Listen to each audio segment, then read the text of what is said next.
তোমার দুটো প্রতিশ্রুতি তো সম্পূর্ণ হয়েছে, তাহলে এখানে কেন এসেছো? আমি শুধুমাত্র একবার মহারাজকে। চেষ্টাও করো না। তোমার অশুভ স্বপ্ন মহারাজের প্রাণ কেড়ে নিয়েছে, আর এখন শুধু দেহটুকু অবশিষ্ট। আর তার উপর আমি তোমার অশুভ ছায়া পড়তে দেব না। প্রাণ নিয়েছো তুমি ওনার, এবার কি মৃত্যুর পরেও ওনাকে শান্তিতে থাকতে দেবে না? দয়া করে ওনাকে একটু শান্তি দাও।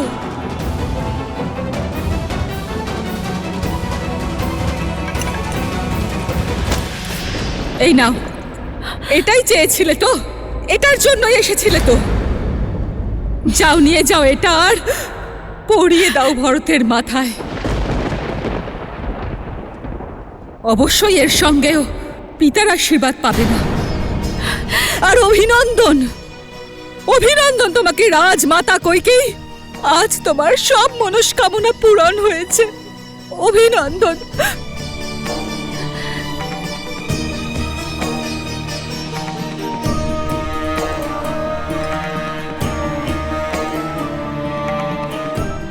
এভাবে মুখ ঘুরিয়ে চলে গেলে তুমি সত্যিকে বদলাতে পারবে না দিদি।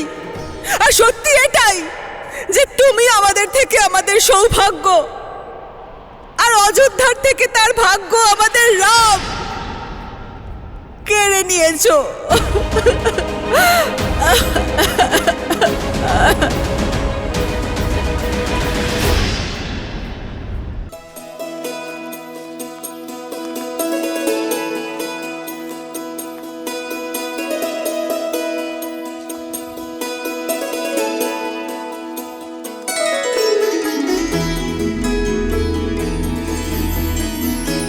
ঋষি ভরদ্বাজ সঠিক পথ দেখিয়েছেন। আমরা চিত্রকূটে ঋষিদের সেবা এবং সহায়তা দুই করতে পারব।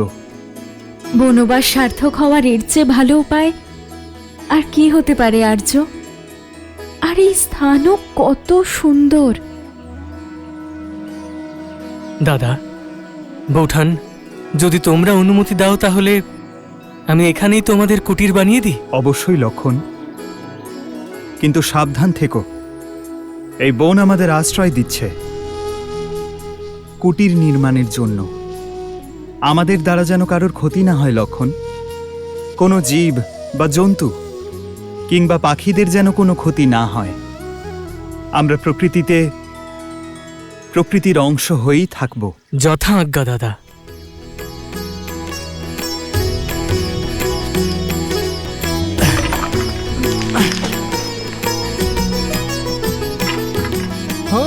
लक्ष्मण सिया सहित रघुराई, प्रेम सहित सब कुटिया बनाई। गिरिवन नदी देख मन हर्षाए, रघुवर चरित सिया को सुहाए। जब जब थक के बैठती माई, तब कंद मूल फल लाते रघुराई।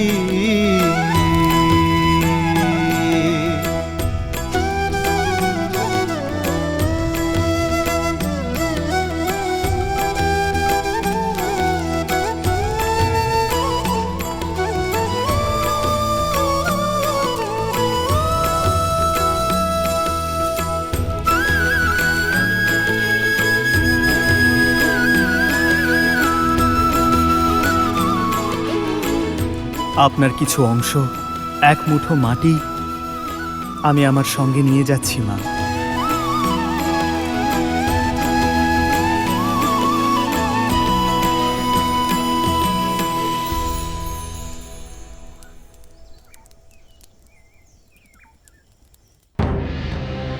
ভরত কি করবে আচার্য? নিজের মায়ের ইচ্ছের কাছে সে কি মাথা নত করবে, নাকি নিজের পিতার মতোই ধর্মের পথে চলবে? রামের ভাই ভরত, আর আমার সম্পূর্ণ বিশ্বাস ভরত যা করবে তার কর্ম, তার চয়ন অনন্তকাল পর্যন্ত ইতিহাস মনে রাখবে।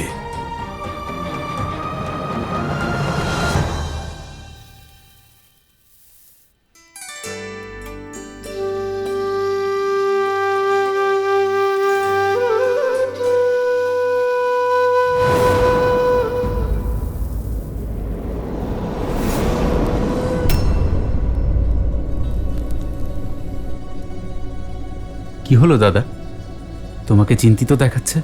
এইসব অশুভ ব্যাপার দেখে আমার মন বিচলিত হয়ে উঠছে। জানি না কি সর্বনাশ হতে চলেছে। তুমিও না? এই প্রদীপ তো হাওয়ায় নিভে গেছে, আর এসব নেহাতি কাকতালীয়, অশুভ সংকেত নয়। না শত্রুঘ্ন, শুধুমাত্র একটা ঘটনা কাকতালীয় হতে পারে। আমি তোমাকে বলিনি, গত কিছুদিন ধরে আমি খারাপ স্বপ্ন দেখছি। মন বিচলিত হয়ে উঠেছে আমার। মনে হচ্ছে অযোধ্যার উপরে সংকট আসতে চলেছে। ভরত, শত্রুঘ্ন,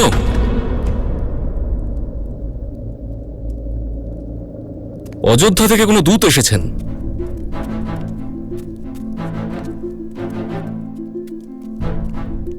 প্রণাম রাজকুমার, আমি মহর্ষি বশিষ্ঠের থেকে সংবাদ এনেছি। উনি আপনাদের দুজনকে যত তাড়াতাড়ি সম্ভব অযোধ্যায় যেতে বলেছেন। হঠাৎ করে অযোধ্যা সব ঠিক আছে তো? দাদা রাম, পিতা, সবাই ঠিক আছেন তো? সবাই ঠিক আছেন কুমার। দেখলে দাদা, সব ঠিকঠাক আছে। তুমি বৃথাই চিন্তা করছিলে। ভরত, একজন যোদ্ধার মুখে এরকম চিন্তা মানায় না পুত্র। হ্যাঁ মামাশ্রী, আপনি আমাকে আর শত্রুঘ্নকে ফিরে যাওয়ার অনুমতি দিন। আয়ুষ্মান ভব। আয়ুষ্মান ভব। যাত্রা শুভ হোক।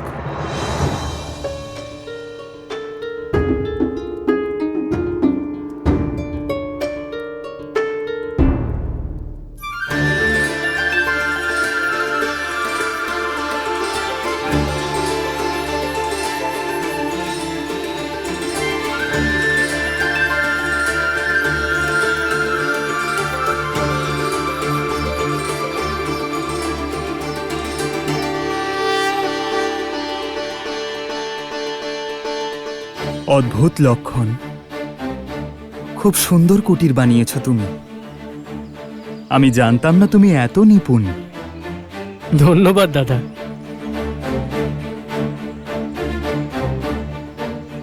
দাদা, এই কুটির এখন সম্পূর্ণভাবে তৈরি।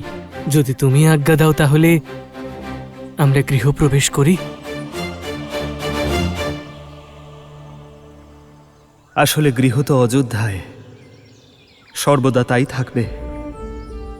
সেই জন্য আজ এই চিত্রকূট বনে আমি অযোধ্যার মাটি ছড়িয়ে দিচ্ছি।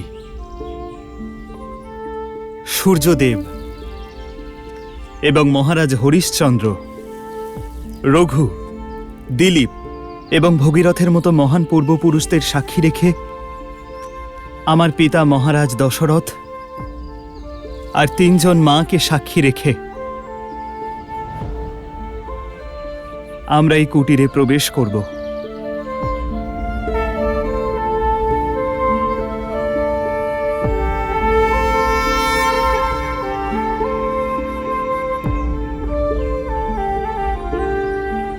এসো।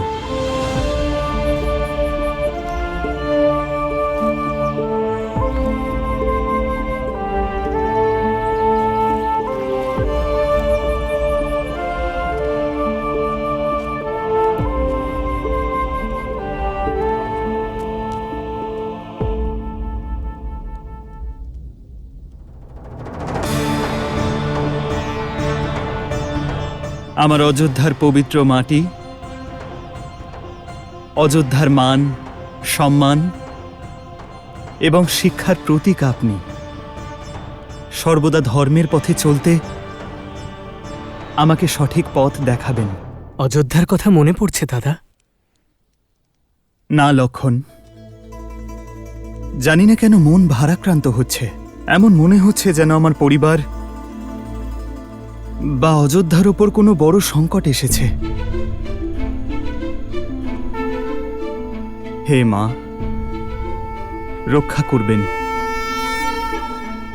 আপনি অহেতুক চিন্তা করছেন। আমাদের পিতা সংসারের সবচেয়ে সক্ষম রাজা। উনি ওনার অযোধ্যার কোনো ক্ষতি হতে দেবেন না। তাছাড়া ভ্রাতা ভরত আর শত্রুঘ্নও তো আছে। বিশ্বাস রাখুন, আপনার ভাইয়েরা আপনার অযোধ্যার আর আপনার পিতার কোনো ক্ষতি হতে দেবে না।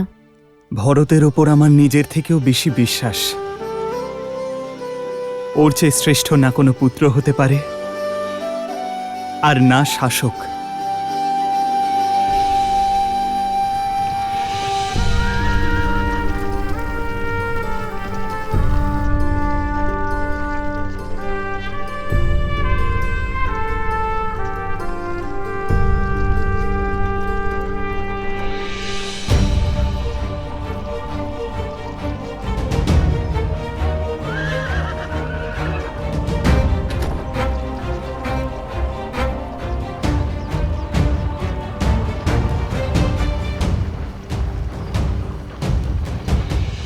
অযোধ্যায় প্রথমবার কেউ স্বাগত জানাচ্ছে না।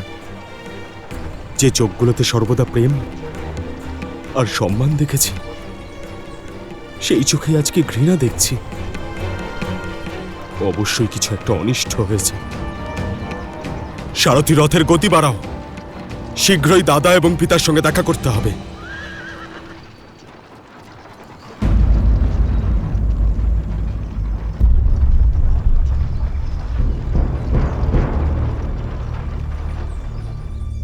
অদ্ভুত ব্যাপার, অযোধ্যায় এত নিস্তব্ধতা, না কোনো সেনা না কোনো সেবক।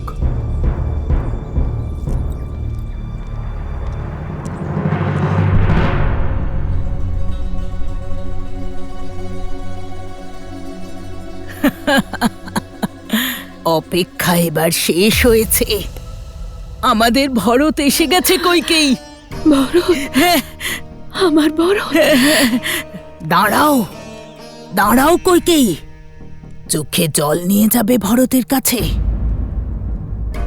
নিজেকে সামলাও কইকেই। মায়ের ধর্মকে বোঝো। ভরতকে তোমার আত্মত্যাগ, তোমার ভালোবাসার মূল্য আর তোমার চাওয়া প্রতিশ্রুতির গুরুত্ব বোঝাও। বুঝেছ কইকেই? অযোধ্যায় ভরত এসে যেন সবার আগে আমার সঙ্গে দেখা করে। যাও, যদি আমার আগে ভরত নিজের পিতার মৃতদেহ দেখে ফেলে, তাহলে ও আমার কোনো কথাও শুনবে না, আর ওকে যেটা আমি বোঝাতে চাইবো সেটাও বুঝবে না। যাও, তাড়াতাড়ি করো। ঠিক আছে।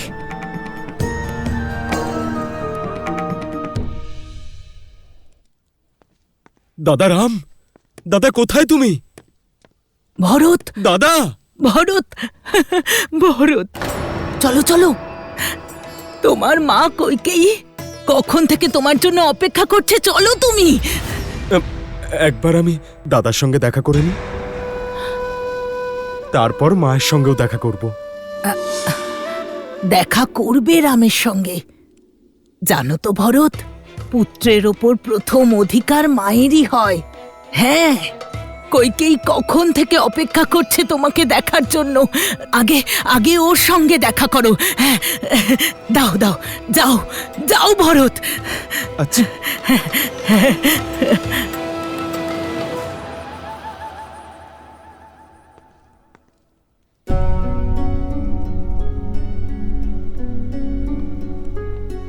মা,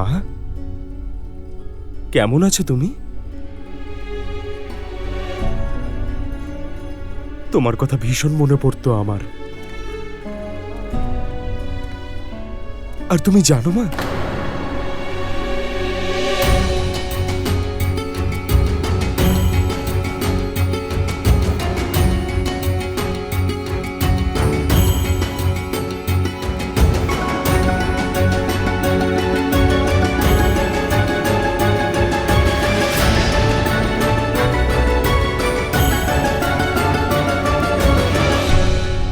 মা,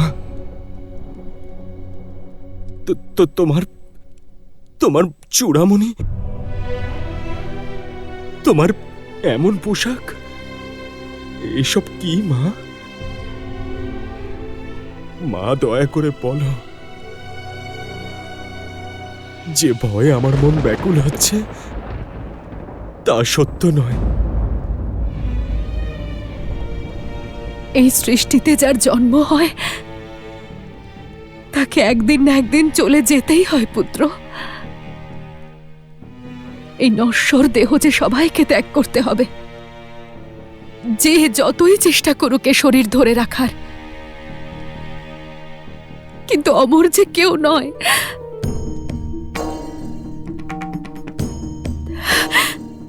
তুমি আমায় স্পষ্ট করে বলো মা।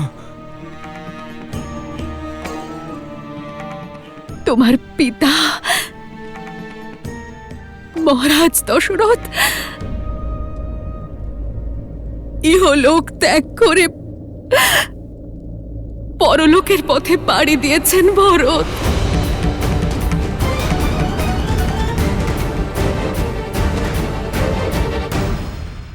মা, পিতা শেষ মুহূর্তে আমার কথা বলেছিলেন। তোমার পিতার প্রতিটা নিঃশ্বাসে শুধুমাত্র রাম ছিল। শেষ নিঃশ্বাস পর্যন্ত উনি শুধু রামকে স্মরণ করেছেন। অর্থাৎ দাদাও এখানে ছিল না? মা, দাদা কোথায়?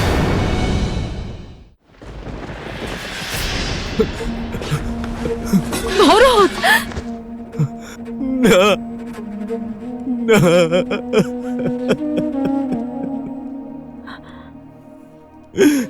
এটা অসম্ভব, এটা অসম্ভব। ভরত! কেন পিতা,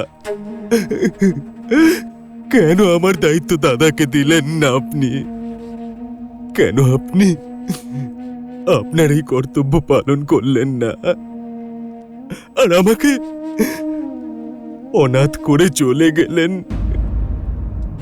আর আমি এতটাই অভাগা, শেষ মুহূর্তে ওনার কাছেও থাকতে পারলাম না।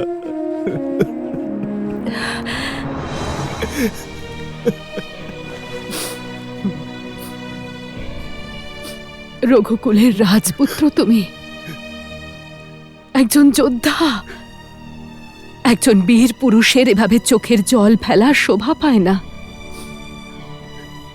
ভরত, এখনো তো অনেক বড় বড় দায়িত্ব নিতে হবে তোমাকে, অনেক বড় বড়।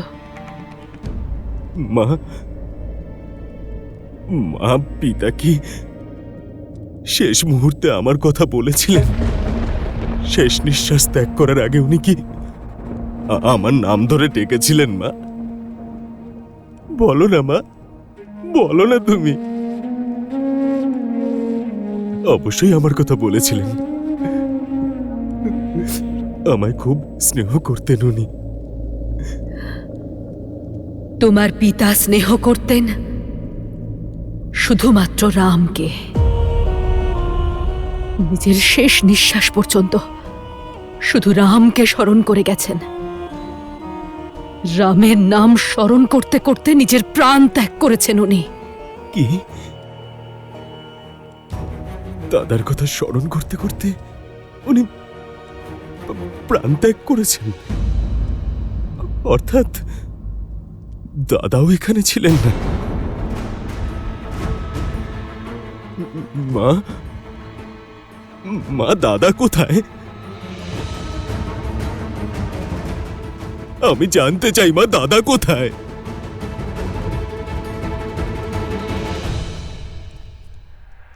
বনে।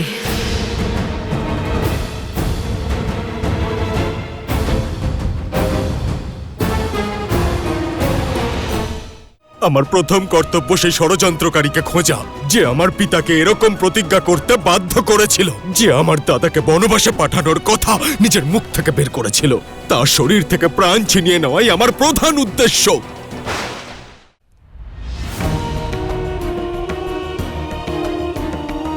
কি? বনে? কিন্তু কেন? অযোধ্যায় এসব কি চলছে মা? এমন কি প্রয়োজনীয় কাজ পড়ে গেছিল যে দাদা রাম পিতার শেষ মুহূর্তে পৌঁছাতে পারেনি। আমি কে কয় থেকে এখানে চলে এলাম, আর দাদা বনে রয়েছে। কেন মা? রঘুকুলের রীতির মান রাখতে হচ্ছে তোমার দাদাকে। তোমার পিতার দেওয়া প্রতিজ্ঞা পূর্ণ করতে গেছে। প্রতিজ্ঞা? কিসের প্রতিজ্ঞা মা? তোমার পিতা দুটো বর দিয়েছিলেন। রাম যাবে 14 বছরের বনবাসে, আর তুমি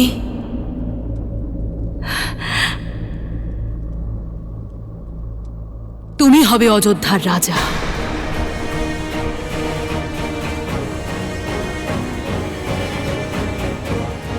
তুমি অযোধ্যার রাজপুত্র, অর্থাৎ তোমাকে অযোধ্যার রাজা ঘোষণা করা হয়েছে ভরত। অযোধ্যার পরবর্তী রাজা।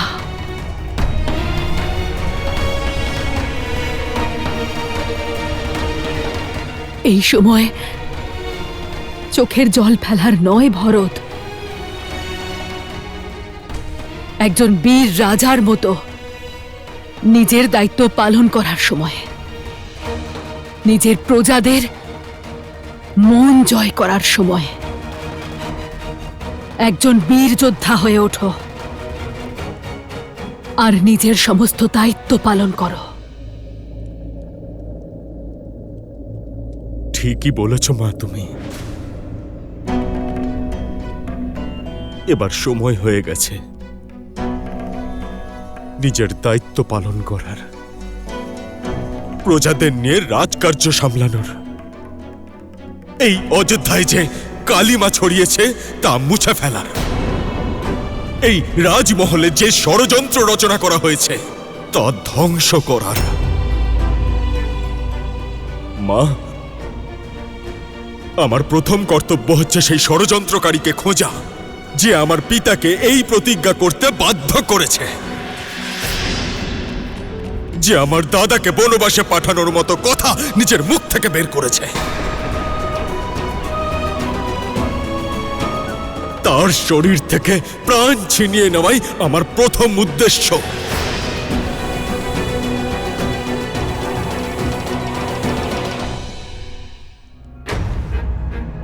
প্রতিজ্ঞা করছি আমি আমার অযোধ্যাকে